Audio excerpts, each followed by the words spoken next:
네, 윤석열 검찰총장의 사건 관련해서 좀 여쭤보겠습니다. 넘겨주시죠. 여러 가지 혐의나 의혹들이 제기되고 있습니다. 먼저 이게 반값 매수 사건입니다. 도이치 파이낸셜이라는 회사가 있는데 이 주식에 이 회사의 주식을 김건희 씨가 반값에 매수를 합니다. 그런데 이제 왼쪽 화면 보시면은 처음에는 주당 500원에 회사 초기에는 주식을 매입했는데 그 이후에 도이치모터스는 주당 1,500원, 그리고 그 이후에 우리들 휴브레인 역시 주당 1,500원에 매입합니다. 그 이후 미래에셋, 기관 투자자들의 미래에셋은 주당 1,000원에 매입합니다. 그런데 그 이후에 이상하게 김건희 씨는 800원에 매수를 합니다. 이거 반값이라고 봐야 될 것 같은데 매우 이상한 일입니다. 그 다음 보여주시죠. 네. 아니요. 잠깐만. 예. 넘겨주세요. 이때 윤석열 당시 검찰총장 후보자는 인사청문회에서 지금 관련된 자료를 계속 요구했지만 끈질기게 회피해 왔습니다. 이 부분 잘 알고 계실 겁니다. 네, 그 다음 넘겨주시죠.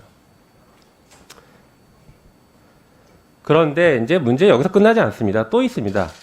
야수파 걸작전이라는 전시회를 김건희 씨가 운영하는 회사가 이제 개최를 합니다. 그런데 여기 수상한 후원이 있습니다.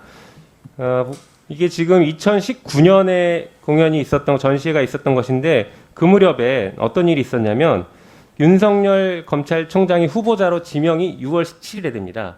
그러니까 윤석열 검찰총장이 지명되고 임명되기 전 혹은 그 무렵이었습니다. 처음에는 초기에는 이 전시회 협찬이 4개사에 불과했는데 윤석열 검찰총장 후보자로 지명된 이후에 급증해서 16개의 기업이 협찬을 했습니다. 그런데 이 협찬이 수상한 것입니다. 보여주시죠. 이 협찬한 회사들이 보면 대부분 현안이 있었습니다. 보시는 것처럼 GS칼텍스는 대기오염 측정치 배치 조작 의혹으로 수사를 받았고, 우리은행 같은 경우에는 우리은행장이 채용비리 사건으로 2심 선고를 앞두고 있었습니다. 다음. 신라스테이 같은 경우에는 관세법 위반으로 경찰에서 기소 의견을 송치했고 검찰에서 수사 중이었습니다.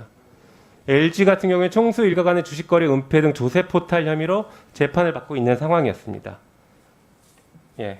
이런 상황에서 지금 후원 계좌가 이런 지금 조사를 받고 있는 회사가 갑자기 후원을 했다라는 것은 이게 단순히 부적절하다거나 이해 충돌이 있다라는 것을 넘어서 대가성이 있는 것으로 볼 여지가 있어 보입니다.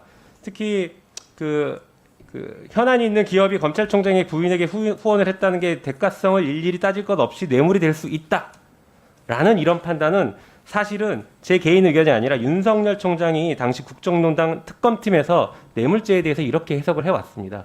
다시 말해서 윤석열 총장이 국정농단 사건에서 뇌물죄를 평가했던 그 방식 그대로 지금 윤석열 총장의 부인이 이렇게 뇌물 혐의가 존재하는 것이 아닌가라는 매우 강한 의심이 드는 상황입니다. 그 다음 보여주시죠. 방금 보여드린 것처럼 코바나 컨텐츠라는 회사인데 그 회사에 든든한 후원자가 있습니다. 바로 도이치모터스입니다. 그런데 이 도이치모터스 주가 조작 의혹에 최근에 김건희 씨가 연루됐다라는 매우 강력한 경찰 내사 보고서가 나왔습니다. 내사 보고서는 이렇게 되어 있습니다. 도이치모터스 권오수 회장이 주식시장 선수로 활동하던 이모 씨와 공모해서 주가를 인위적으로 시세 조정했는데 그때 김건희 씨는 작전에 전주로 참여해서 자신의 도이치모터스 주식과 증권계좌 현금 10억을 선수인 이모 씨에게 맡겼다라는 것입니다. 다시 말해 전주 역할을 했다라는 것이죠. 그 다음 보여주시죠. 예, 그러나 최근에 윤석열 총장의 장모는 이 사건 내가 했다 이런 녹취록이 공개돼서 또 한번 파장을 일으킨 적이 있습니다. 주가 조작에 공범으로 개입했을 가능성이 매우 높은 정황들이다라고 말씀드립니다. 그 다음 보여주십시오. 여기서 끝나지가 않습니다. 허위정보증명서 사건이 있습니다. 잘 아시는 것처럼 4건의 신한저축은행의 허위 잔고증명서를 위조했던 사건이죠. 보여주시겠습니까? 여기 보면 실제로 이 허위 잔고증명서를 만든 사람이 김모 씨라는 사람인데 이 사람은 최 씨가 좀 도와달라고 해서 한 번에 사무실에 오면 한 3-4시간씩 진을 치고 앉아서 어쩔 수 없이 해줬다 이런 취지로 진술을 한 바 있습니다. 결국에 자백이 있었던 것이죠. 그 다음 보여주시죠. 그런데 이 최 씨가 김모 씨, 위조한 김모 씨가 이 사건에서는 굉장히 중요한 연결고리가 될 것 같습니다.